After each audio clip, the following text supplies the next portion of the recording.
تسلیم کی طرف نگاہ کرنا گویا کہ اللہ کے رسول علیہ السلام کی طرف نگاہ کرنا ہے. سمجھ رہے ہیں آپ نے؟ آپ تو حضرات محترم بس چھوٹا سا ایک درود پڑھ لیں صلی اللہ علیہ وسلم وعلی آلہ وصحابہ وازواجہ وذریاتہ واہل بیت اجمعین. حضرات محترم میں عرض کر رہا تھا یہ مدرسہ یہاں قرآن کی تعلیم ہوتی ہے اور آپ کے بچے جن اسکولوں میں پڑھتے ہیں ان اسکولوں کے نام سینٹ میری، دہلی پبلک اسکول اور اس طریقے سے بہت ڈھیر سارے سن بیم یہ وہ وغیرہ وغیرہ. آپ کا بچہ اس مدرسے میں قرآن پڑھتا ہے جس قرآن کے بارے میں اللہ رب العزت نے فرمایا ما هو الشفاء. قرآن کیا ہے؟ اس کے اندر شفا ہے. اور قرآن جب اس کے اندر شفا ہے تو یقیناً قرآن خود بھی شافی ہے اور اس کا نام بھی ہے، قرآن کا ایک نام بھی ہے شافی. تو ذات محترم جو شاف ہے بالکل صاف ہے، شفاف ہے، شفا دینے والا ہے، تو جناب والا اندازہ لگائیے اس جگہ آپ اپنی اس رقم کو پیش کرتے ہیں جو آپ کے زکوٰۃ کے طور پر ہے، فطرے کے طور پر ہے، یعنی کہ وہ میلا اور کچیلا. آپ کو اگر اہمیت سمجھنی ہو اس زکوٰۃ کی رقم تو آپ ایک کام کریں، اپنی زکوٰۃ کی رقم نکالیں اور اپنے بچے کی فیس دینے کے لیے آپ کسی بھی اسکول میں چلے جائیں اور جا کے کہیے کہ یہ زکوٰۃ کی رقم ہے سال بھر کی اور میں اس رقم سے اپنے بچے کی فیس دے رہا ہوں.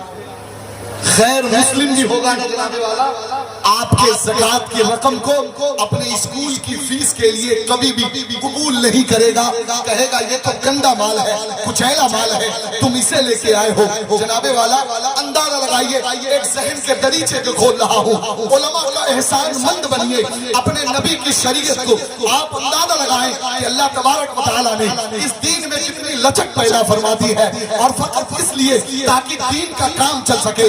اگر ہیلہ شرع کا ایک صحیح طریقے سے متوازن قانون نہ ہوتا تو آپ یہ مدرسے کبھی نہیں چلا پاتے.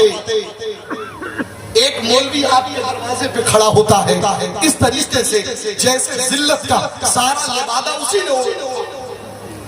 زکوٰۃ دینے کے لیے بھی انسان ایسی نگاہیں لگاتا ہے کہ جناب والا جیسے مولوی صاحب اپنا حق مانگنے آئے ہو. جناب والا یہ آپ کا حق ہے جو آپ کے پاس رہ گیا تو کل قیامت میں میرے نبی کی حدیث پاک ہے تمہیں کل میدان حشر میں جو زکوٰۃ کے مستحقین تھے وہ بھی اپنے پیروں سے روندیں گے، جانور بھی روندیں گے اور وہی رقم اللہ جہنم میں تپائے گا اور تمہارے جسم کو 90 ہاتھ لمبا کر کے تمہارے جسم پر انہی پیسوں سے تمہیں داغ کر سکھایا جائے گا اور سیک سیک سے کہا جائے گا مزہ چکھو.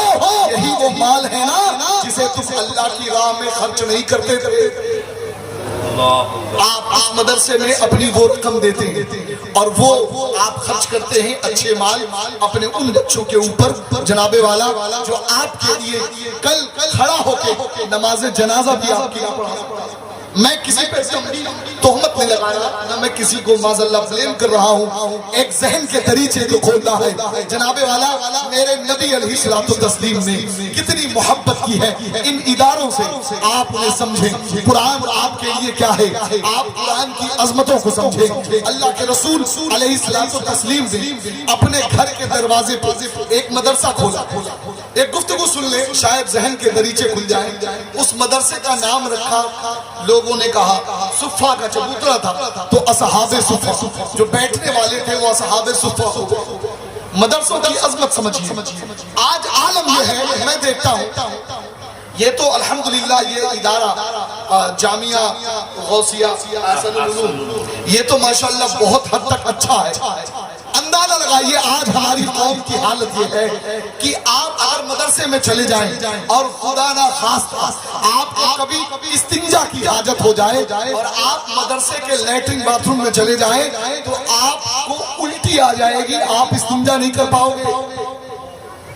لیکن وہیں پر ہماری قوم ہے جناب والا کہ آپ کے بیت الخلا میں شاندار قسم کے جانسن کے اور پھلانے کے ٹائلز لگے ہیں، وینٹیلیشن کا انتظام ہے. آپ اندازہ لگائیے جناب والا یہ نبی کے گھر کا یہ عالم ہے اور آپ کے گھر کا عالم ہے. کیا ہمیں اب بھی شرم نہیں آتی کہ ہم جہاں پہ نبی کے دین کی تعلیم ہوتی ہے کم سے کم ان کے معیار کو بلند کر دیں؟ کیا بات ہے، جناب والا اندازہ لگائیے ذرا، سوچیے تو صحیح، آپ کو مرنے کے بعد کسی اور کے سامنے نہیں کھڑا ہونا، آپ کو مرنے کے بعد رسول وقار کے سامنے کھڑا ہونا ہے جناب والا، منہ انہی کو دکھانا ہے، سوال انہی کو کرنا ہے، پوچھا جانا ہوئی سے جواب وہی ہوگا۔ کیا جواب دو گے اگر نبی پوچھیں گے کہ میرے مدرسے میں بچہ بھوکا تھا، کھا نہ سکا، انتظام نہ ہو سکا، تم نے اس کے لیے صحیح طریقے سے ایک روشنی کا انتظام نہ کیا، تم نے اس کے رہنے کے لیے صحیح بستروں کا انتظام نہ کیا، تو جناب والا کیا جواب دیں گے کہ میں ڈنلپ کے گدے پہ سو رہا تھا؟ جناب والا یہ مدرسے کے بچوں کو اللہ نے شرف دیا ہے کہ وہ تو زمین پہ بھی سو جاتے ہیں، چٹائی پہ بھی سو جاتے ہیں، اللہ نے ہماری امیر الحمدللہ ایسی بنائی ہی ہے اصحاب صفہ کے صدقے میں کہ ہم ہر طریقے کے معاملے کو برداشت کر لیتے ہیں، لیکن ایک بات یاد رکھو جناب والا، جو شخص دین کے لیے مشقتیں برداشت نہیں کر سکتا وہ زمانے میں کبھی عزت نہیں پا سکتا۔ آپ نعرہ لگاتے ہیں غوث اعظم کا، لیکن کبھی سیرت بھی تو پڑھی ہوتی کہ غوث اعظم نے اپنے 25 سال مدرسے میں خرچ کیے، کتنے؟ 25 سال۔ آپ نعرہ لگاتے ہیں حضور سیدی سرکار، حضور سیدی سرکار خواجہ پاک کا، حضور خواجہ پاک نے اپنی زندگی کے 18 سال مدرسے میں خرچ کیے ہیں۔ جناب والا اصحاب صفہ کا چبوترا ہے، کس غربت اور کس مفلسی کے عالم میں اصحاب صفہ پڑھتے تھے۔ آج ہمارا یہ معاملہ بن گیا ہے نا کہ ہم اپنے بچوں کو مدرسے میں نہیں پڑھانا چاہتے، لوگ سوچتے ہیں کھائے گا کیا، کرے گا کیا۔ اللہ اکبر، تم رازق ہو، تم روزی دینے والے ہو، ارے قیون کیا کھائے گا آپ کو کیا پتا؟ جناب والا پوچھو علماء سے، اور اس کی بھی حدیث ہے، دلیل بھی ہے، میں بیان بھی کر سکتا ہوں جناب والا، وقت مختصر ہے۔ میرے نبی کی دعا ہے، اصحاب صفہ کا چبوترا ہے، اصحاب صفہ علم حاصل کر رہے ہیں، عالم یہ ہے کہ جسم پہ کپڑے ہیں، ایک چادر ہے، اس چادر سے اوپر سے یہ گھٹنے تک چھپایا ہوا ہے۔ رکوع میں حضرت ابو ہریرہ رضی اللہ تعالیٰ بیان فرماتے ہیں کہ ہمارے پاس ایک چادر ہوتی تھی، اتنا کم سامان کہ ہم کہہ نہیں سکتے، جب ہم رکوع میں جاتے تو پیچھے سے ہمارا حصہ کھل جاتا، ہم ایک دوسرے کے پیچھے چھپ کر نماز پڑھتے تھے۔ جناب والا ان کے پاس کپڑے کم تھے پھر بھی نماز نہیں چھوٹی، آپ کے پاس کپڑے ہی کپڑے ہیں، جتنے کپڑے اتنی نماز قضا، اتنی نمازوں کا قتل عام۔ اتنا ہی نہیں جناب والا، میرے نبی علیہ السلام نماز پڑھا کے آپ نے سلام پھیرا، کیا دیکھا؟ ظہر کا وقت ہے اور کم سے کم 7 اصحاب صفہ میں سے صحابی زمین پہ گر پڑے، میرے آقا نے کہا پانی پارو، اٹھاؤ، گر گئے۔ تو جناب والا ایک صحابی ہاتھ جوڑ کے کھڑے ہوتے، کہا یا رسول اللہ 7 دنوں سے ہم نے آج تک کچھ نہیں کھایا ہے، کچھ نہیں کھایا یا رسول اللہ، لیکن آپ کے مدرسے میں بیٹھ کر ہم علم دین حاصل کر رہے۔ میرے نبی کے آنکھوں میں آنسو آ گئے، صحابہ کو قریب جمع کیا، کہے میرے صحابہ یاد کرو ایک دن ایسا آئے گا کہ تمہارے پاس جو صبح میں سالن پیش کیا جائے گا وہ شام میں سالن نہیں ہوگا۔ اللہ وہ دور تمہیں دکھائے گا کہ تمہارے پاس صبح جو کٹورے میں سالن ہوگا شام میں نہیں ہوگا۔ اصحاب صفہ خوش ہو گئے، کہنے لگے یا رسول اللہ وہ دور کتنا اچھا دور ہوگا کہ ہمارے سامنے اللہ کی نعمتیں صبح شام بدلتی رہیں گی۔ اللہ کے رسول نے فرمایا ہاں یقیناً وہ دور اچھا ہوگا، لیکن جب یہ فرمایا اللہ کے رسول نے تو بولنے میں کچھ آپ کی طرف سے خفگی کا آثار، خفگی کے آثار تھے، یعنی ہلکی سی ناراضگی کی جھلک تھے۔ صحابہ نے کہا یا رسول اللہ کیا مطلب وہ زمانہ ہمارے لیے بہتر نہیں ہوگا؟ آقا نے فرمایا یقیناً بہتر ہوگا، لیکن سنو جب تمہارے پیٹ بھریں گے تو اللہ رب العزت تمہارے درمیان وہ چیزیں پیدا کر دے گا کہ تم خواہش نفس کی پیروی کرو گے اور ایک دوسرے سے بغض و حسد کرنے لگو گے۔ جناب والا اندازہ لگائیے آج اگر ہم مدرسے کے طالب علم ہیں، ہمارے سامنے اللہ رب العزت اپنی نعمتوں کو بدل رہا ہے، اس کا شکر ادا کیجئے، ان مدرسوں کا حق ادا کیجئے۔ جناب والا قرآن اللہ کی عظیم دولت ہے، آپ اس کو پڑھیں اور پڑھ کے اس کی سربلندی کے لیے اپنے آپ کو پیش کریں۔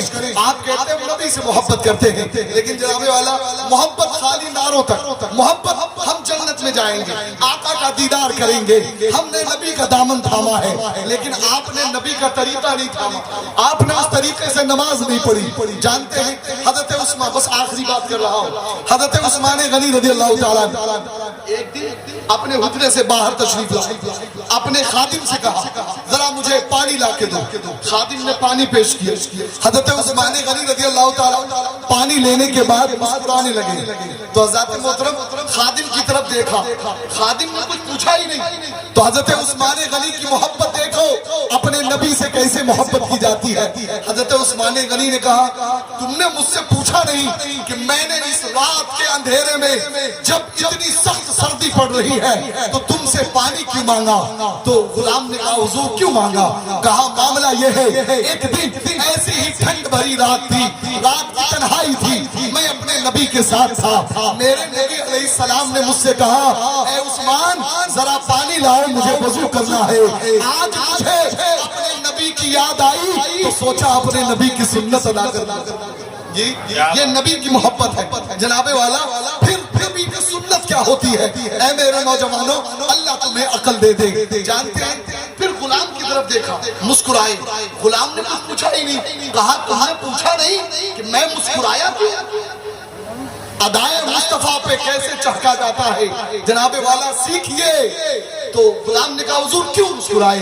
کہا مسکرایا اس وجہ سے کہ میرے نبی کو جب میں نے پانی دیا تو میرے نبی میری طرف دیکھ کے ایسے ہی مسکرائے تھے، اور جب میں نے کچھ نہیں پوچھا تو میرے نبی نے بھی مجھ سے یہی سوال کیا عثمان پوچھو گے نہیں کہ میں کیوں مسکرا رہا ہوں؟ تو میں نے کہا میرے ماں باپ قربان جائیں یا رسول اللہ، آپ کیوں مسکرا رہے ہیں؟ تو میرے نبی نے ارشاد فرمایا میں مسکرا اس وجہ سے رہا ہوں کہ بندہ مومن کا مرتبہ کتنا بلند ہے کہ وہ وضو کے لیے پانی لیتا ہے، اللہ کی برکتیں دیکھو، ہاتھ دھوتا ہے تو ہاتھ کے گناہ دور ہو جاتے ہیں، ناک میں ڈالتا ہے تو ناک کے گناہ دور ہو جاتے ہیں، منہ پہ ڈالتا ہے تو منہ کے گناہ دور ہو جاتے ہیں، سر کا مسا کرتا ہے تو وجود سے گناہ دور ہو جاتے ہیں، جب اپنے پیروں کو دھلتا ہے تو اللہ اس کو ایسا کر دیتا ہے جیسے وہ گناہوں سے بالکل پاک و صاف ہو۔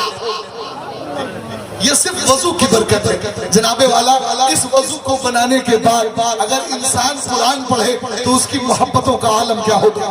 قرآن کھول کے پڑھ لیجئے اور اپنے آپ کو پیش کریں جناب والا کہ اللہ تبارک و تعالی اس مدرسے کے صدقے میں، قرآن کی برکتوں کے صدقے میں ہم تمامی کی مغفرت فرما دے۔